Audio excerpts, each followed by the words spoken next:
আসসালামু আলাইকুম ভিউয়ার্স, আশা করি সবাই খুব ভালো আছেন। আলহামদুলিল্লাহ আমিও খুব ভালো আছি। আমার কুইন অফ কিচেন চ্যানেলে আপনাদের সকলকে স্বাগত জানাচ্ছি। মাছের ডিমের বড়া আমরা তো সকলেই খেয়ে থাকি, তো আজকে আমি একদম অন্যরকম একটি রেসিপি শেয়ার করব। মাছের ডিমে ঝুড়ো বা ভুজিয়া বানিয়ে আপনাদেরকে দেখাবো।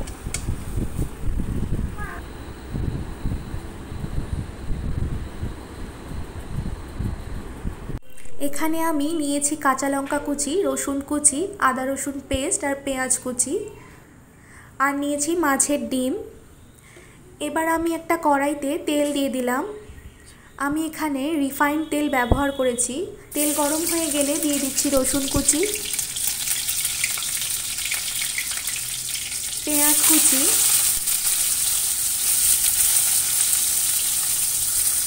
পেঁয়াজ আর রসুনটা খুব ভালোভাবে ভেজে নেব।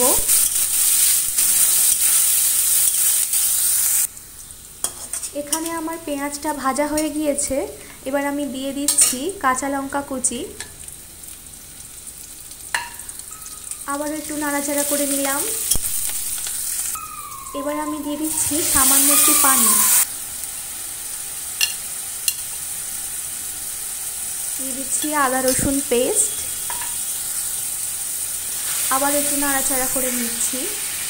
হলুদ গুঁড়ো, শুকনো লঙ্কার গুঁড়ো, জিরে গুঁড়ো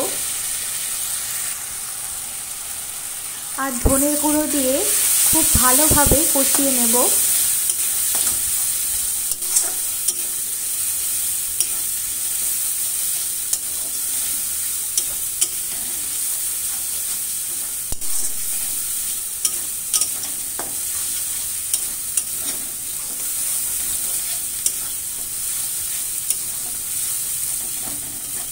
এখানে আমার মশলাটা কড়াইতে লেগে যাচ্ছে, তাই জন্য আমি সামান্য একটু পানি দিয়ে দিলাম। পানি দিয়ে আবারও খুব ভালো করে কষিয়ে নেব।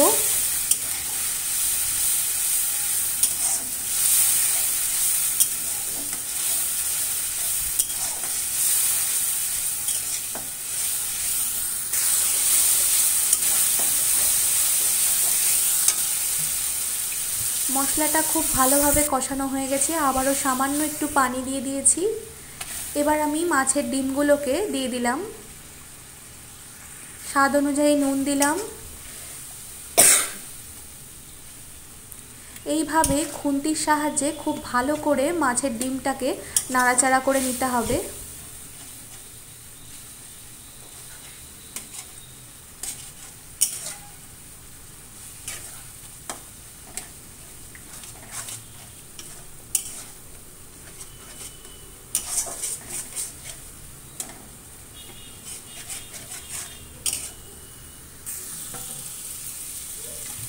আবারও একটু পানি দিয়ে দিচ্ছি।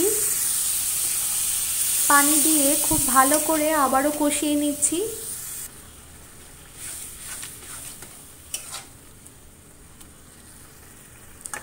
মাছের ডিমটা কিন্তু বেশ কিছুক্ষণ পানি দিয়ে রান্না করে নিতে হবে, তা না হলে কিন্তু মাছের ডিমের কাঁচা গন্ধটা থেকেই যাবে।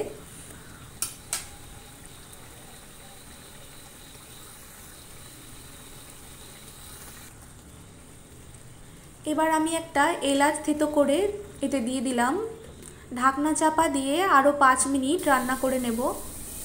5 মিনিট পর মাছের ডিমটা থেকে পানিটা শুকিয়ে এসেছে। আবারও খুব ভালো করে নাড়াচাড়া করে নিচ্ছি।